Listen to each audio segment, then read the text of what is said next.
Shalom, selamat bertemu kembali dalam channel YouTube saya Pendeta Agnes N. Saragi. Damai sejahtera Allah menyertai kita dimanapun berada. Dan pada saat ini kita akan kembali mendengarkan firman Tuhan. Mari kita mempersiapkan hati dan pikiran kita bersatu di dalam doa. Tuhan Yesus Kristus yang baik, terima kasih. Karena kami merasakan kebaikan, kemurahan Tuhan, kasih setiamu dalam kehidupan kami setiap hari. Pada saat ini kami akan mendengarkan firman-Mu. Kami sungguh percaya Tuhan menolong kami untuk semakin mengerti kebenaran-Mu di dalam kehidupan kami. Di dalam nama Tuhan Yesus Kristus kami berdoa. Amin.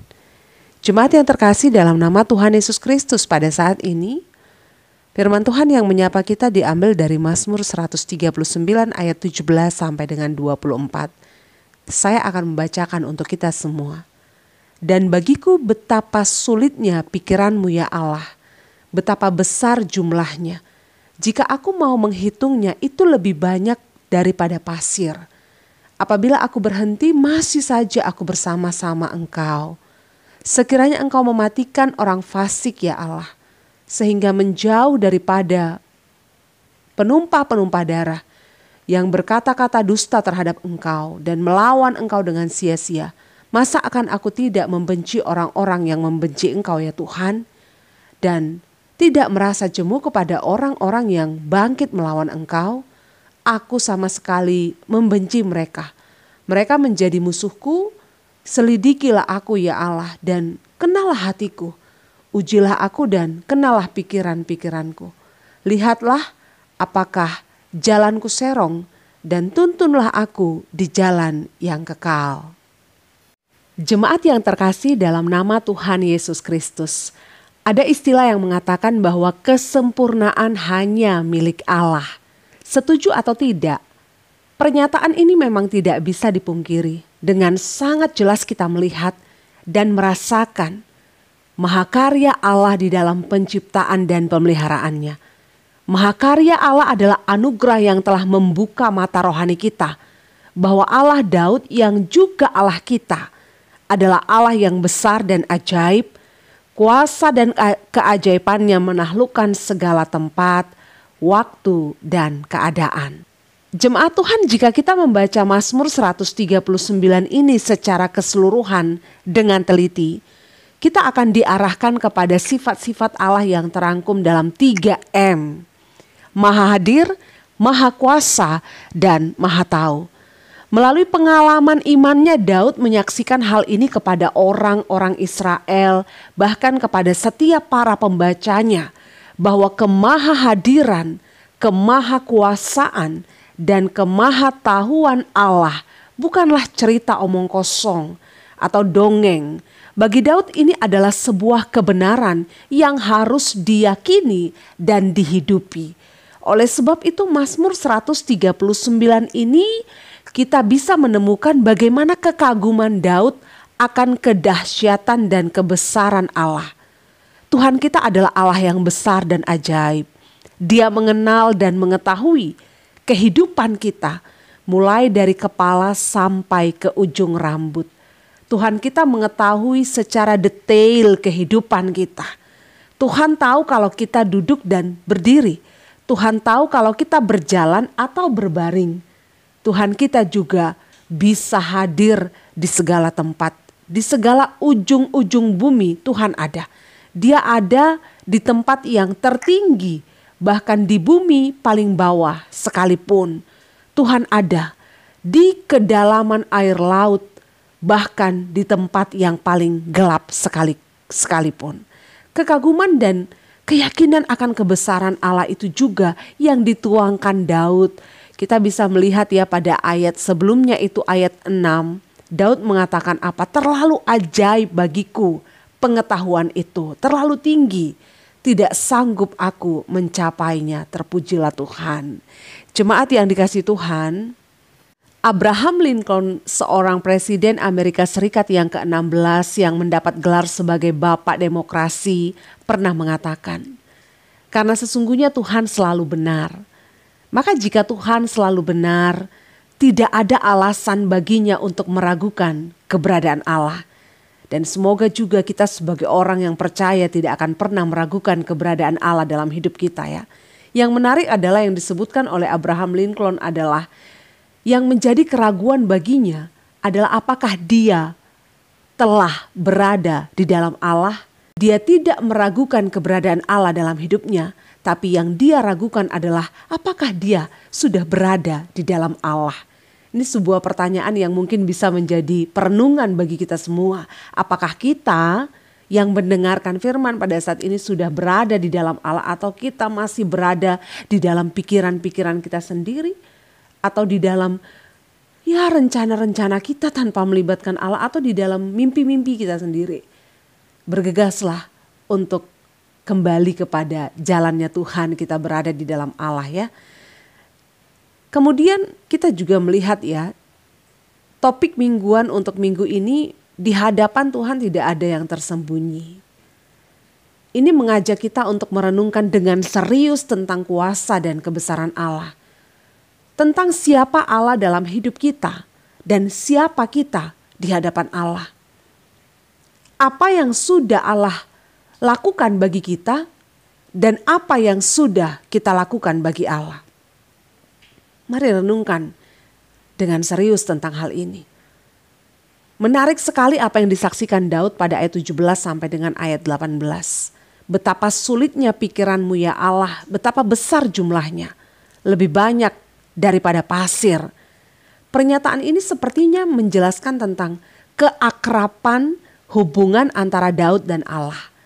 Pengenalan Daud terhadap Allah menjadi sebuah pengalaman yang membawa dia ke dalam hubungan yang hidup, di mana Daud semakin matang dan siap untuk menghadapi segala hal yang terjadi dalam hidupnya dengan bijaksana. Hidup akrab dengan Allah mampu mengasah iman, karakter, dan kematangan berpikirnya. Semakin tajam iman percaya seseorang, semakin tajam pula ia mengenal Allah dan kehendaknya. Seperti kapak, semakin sering diasah akan semakin tajam. Kalau kapak sudah tajam, akan semakin mudah baginya untuk menebang pohon.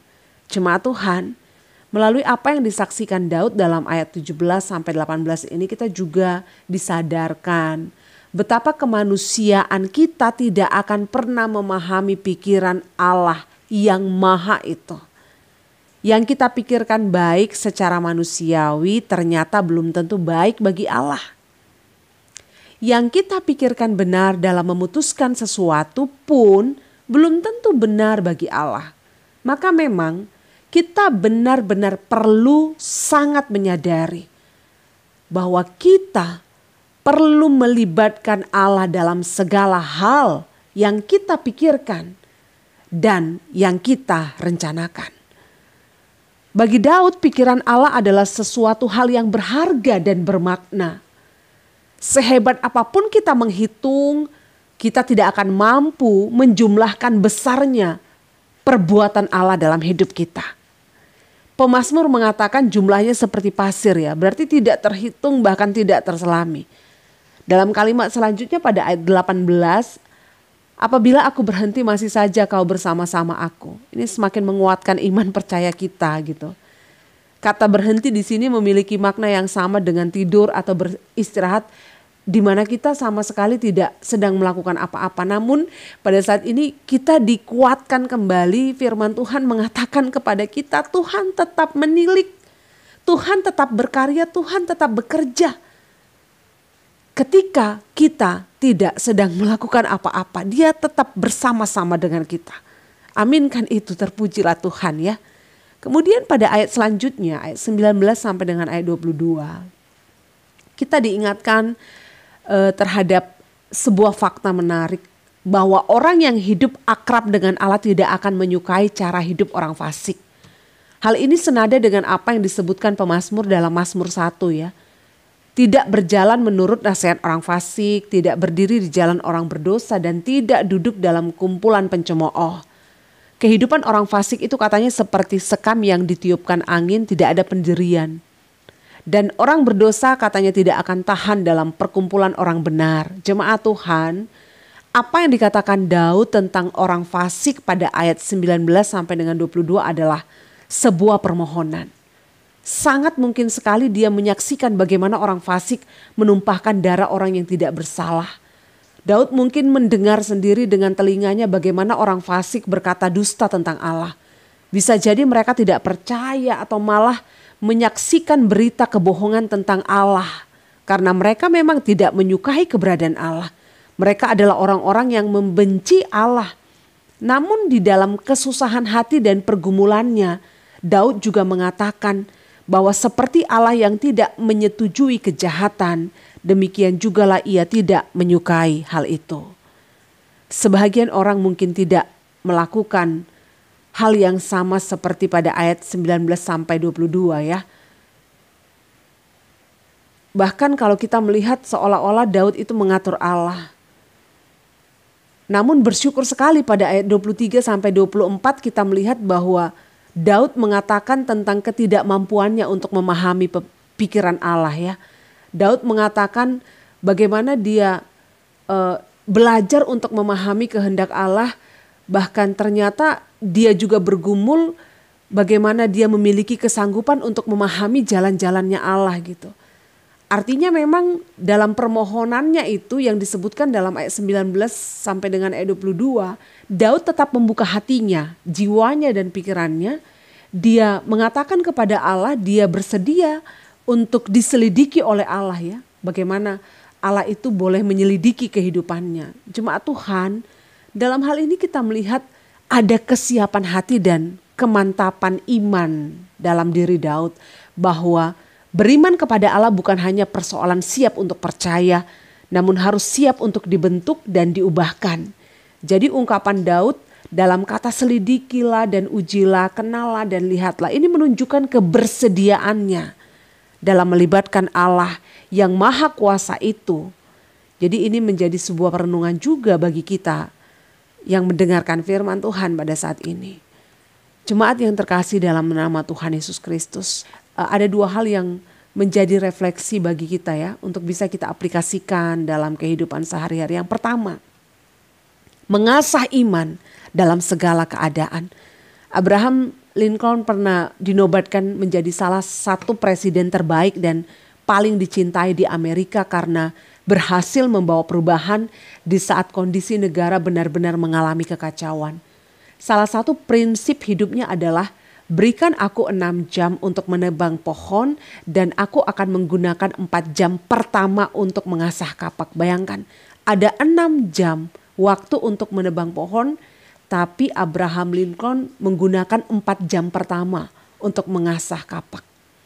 Mungkin ada banyak pelajaran yang bisa kita dapatkan melalui istilah ini. Salah satunya adalah bagaimana kemampuan untuk memahami bagian terpenting dari apa yang dihadapi. Bagaimana kemampuan untuk fokus dan bertahan terhadap apa yang sedang dikerjakan. Dengan kata lain, kita melihat di sini ada persiapan. Dia mempersiapkan dirinya dengan baik untuk segala hal yang sedang dihadapinya atau yang akan dihadapinya. Karena baginya menebang pohon ternyata tidak hanya membutuhkan tenaga yang kuat, tapi semakin tajam kapak yang digunakan akan semakin mudah untuk menebang pohon. Jemaat Tuhan, Daud juga melakukan hal yang serupa di dalam iman percayanya. Begitu banyak tekanan dan penderitaan yang dialami oleh Daud. Namun Daud telah memilih bagian terbaik dalam hidup keberimanannya. Dia mempertajam iman percayanya dengan mengakrabkan diri kepada Tuhan. Memberi waktu untuk membangun hubungan dengan Tuhan, komunikasi dengan Tuhan.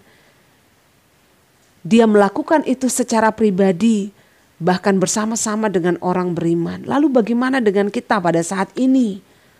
Terkhusus bagi kita yang mendengarkan firman pada saat ini. Mari lakukan bagian terbaik versi diri kita sendiri untuk mempertajam iman percaya kita kepada Allah. Mengasah iman setiap hari agar iman kita tidak tumpul. Bertanyalah kepada Tuhan tentang masa depan yang mungkin belum kita ketahui bagaimana keadaannya. Berdoalah kepada Tuhan untuk keluarga kecil yang kita miliki. Bahkan berdiam dirilah di hadapan Tuhan untuk bisa memahami segala rencana dan jalan-jalannya Tuhan. Maka inti dari semuanya itu adalah jangan pernah berhenti di tengah jalan. Sekalipun godaan, peluang untuk berhenti itu sangat banyak, jangan pernah berhenti. Kemudian yang kedua, meyakini kuasa dan kebesaran Tuhan, menjauhkan diri dari kejahatan. Keyakinan Daud akan kebesaran Tuhan itu diungkapkan pada ayat sebelumnya ya, ayat 14. Aku bersyukur kepadamu oleh karena kejadianku dahsyat dan ajaib. Ajaib apa yang kau buat dan jiwaku benar-benar menyadarinya. Pengakuan ini sangat menarik sekali ya. Menggugah dan menguatkan gitu. Karena apa? Di tengah-tengah beban dan permasalahan kehidupan yang dihadapi oleh Daud, Daud masih menyaksikan bahwa karya Tuhan atas hidupnya begitu ajaib. Perbuatan Tuhan menyentuh sampai ke jiwanya yang terdalam. Perbuatan Tuhan dalam hidupnya telah membuka mata imannya. Sehingga fokusnya bukan kepada beban tetapi kepada berkat yang Tuhan berikannya. Berkat dalam arti di sini bukan hanya sebagai materi tapi banyak hal kesehatan, bahkan banyak hal berkat ya. Dan fokusnya bukan hanya kepada ketakutan tapi kepada kekuatan. Fokusnya bukan hanya kepada tekanan tapi pertolongan Tuhan gitu. Jadi perbuatan Tuhan itu menuntun Daud untuk menjauhkan diri dari dosa dan kejahatan. Untuk menjauhkan diri dari sikap yang mudah menyerah. Jemaat Tuhan, percayalah bahwa kuasa dan kebesaran Tuhan itu sangat besar di hidupmu. Kita harus meyakini itu, kita harus mengimani itu. Kita perlu merenungkan ini kembali, bahwa setiap saat, setiap keadaan, kuasa dan kebesaran Allah itu sangat besar di hidup kita. Jika sekarang mungkin kita sedang mengalami keadaan yang terpuruk ya, entah karena apapun itu, bisa karena pekerjaan, perekonomian, keluarga, atau hal lainnya. Percayalah bahwa Tuhan akan mengangkatmu dari keterpurukan itu. Amin. Jika pada saat ini engkau sedang berjuang untuk masa depan anak-anakmu, percayalah engkau tidak sendiri. Tapi Tuhan ikut berjuang bersamamu. Ingatlah, tidak ada keadaan yang tidak bisa dikendalikan oleh Tuhan. Tidak ada tempat yang tidak bisa dijangkau oleh Tuhan. Dimanapun kita sekarang, Tuhan adalah Allah yang maha hadir. Bagaimanapun keadaan hati dan pikiran kita sekarang, Tuhan adalah Allah yang maha tahu. Dia tahu apa yang terbaik untuk kita. Bahkan ketika masa lalu kita penuh dengan kejahatan dan dosa, Dia adalah Tuhan yang maha kuasa. Dia berkuasa untuk memulihkan kita. Dia berkuasa atas hidup kita kini dan nanti. Maka pada saat ini, percayalah akan kuasa Tuhan dan bertahanlah di dalam kebenarannya. Amin, kita bersatu di dalam doa. Terima kasih Tuhan untuk firman yang sudah kami dengarkan. Kami sungguh yakin dan percaya Tuhan pasti akan menolong, sebab kuasa dan kebesaran Tuhan itu tidak terselami, tidak terpikirkan, sangat hebat dan luar biasa. Maka tolonglah kami ya Tuhan untuk mengerti dan memahami jalan-jalan-Mu dalam hidup kami. Tolonglah kami untuk tetap bertahan dan berjuang di dalam keberimanan kami. Dalam segala keadaan yang kami hadapi, kami percaya Tuhan kami adalah Tuhan yang sungguh besar dan hebat, yang akan menolong kami, yang akan memperhitungkan setiap doa-doa kami, bahkan setiap usaha dan perjuangan kami. Terima kasih ya Bapa. Ampuni kami ya Tuhan jika kami sering menyerah, jika kami sering putus asa. Tolonglah kami ya Tuhan untuk semakin melihat kuasa-Mu dalam hidup kami. Di dalam nama Tuhan Yesus Kristus kami berdoa. Amin. Shalom bagi kita semua, semangat beriman. Tuhan Yesus memberkati.